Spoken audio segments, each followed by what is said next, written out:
Мемлекет басшысы Нұрсұлтан Назарбаевтың халықаралық бастамаларының бірі әлемдік және дәстүрлі діндер лидерлер съезіне биыл 10 жыл толады.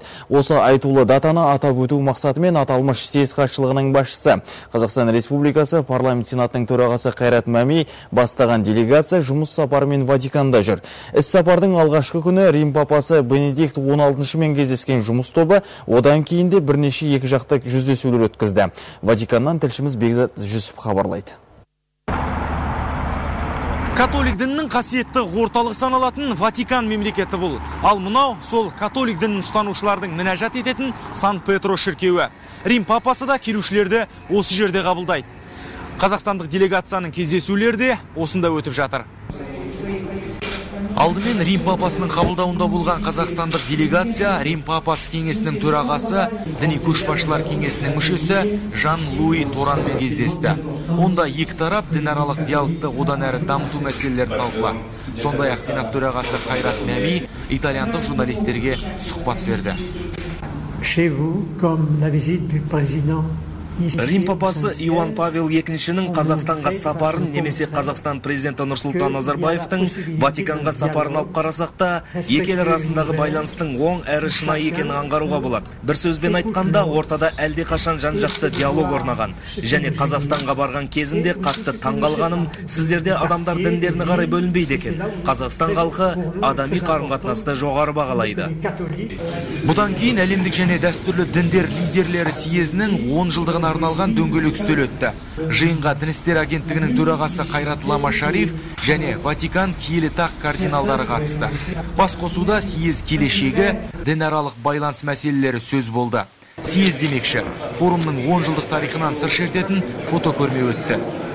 Осы фото көрмелер арқылы біз съездің 10 жылдығындағы жетістіктерін Ватиканда көрсетпекшіміз. Және де бұл шараларды біз басқа да елдерде жалғастыру арқылы съездің өркениеттер сұхбатына беретін өзінің ерекше рөлін атап өтпекшіміз. Елбасы бастамасымен 2003 жылдан бері 4 мәрте өткен әлемдік және дәстүрлі діндер көшбасшыларының съезі бүгінде дүние жүзіндегі беделі биік түрлі дін өкілдерінің бас қосу алаңына айналды. Оны аз уақыт аралығындағы съезд жетістігінен аңғаруға болады. Әлемдік және дәстүрлі діндер көшбасшыларының съезін Қазақстанның, оның ішінде президенттеріңіз Нұрсұлтан Назарбаевтың керемет идеясы деп есептеймін. Бұл дінаралық диалогты жаңғыртуға орасан үлес қосқан бастама болды.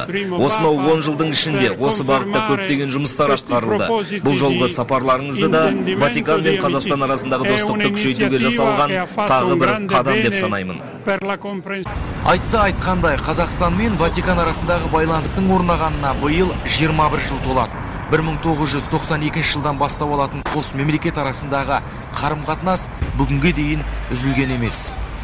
Қазақстан мен Ватиканды осы күнге дейін жылы достық қарым-қатынас байланыстырады. Әлемге әйгілі папа Иоанн Павел II-нің Астанаға 2001 жылғы сапары екі жақты қатынастың нығаюына жол ашты. Ұстараның жүзіндей өткір келетін дін мәселесі қашанда салмағы ауыр, ауқымы кең, әрі маңызды тақырып.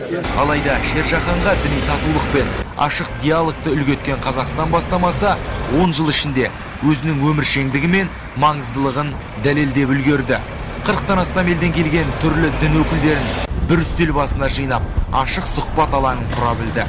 Алда әлі де бұл бағытта атқарылар жұмыстар жетерлік.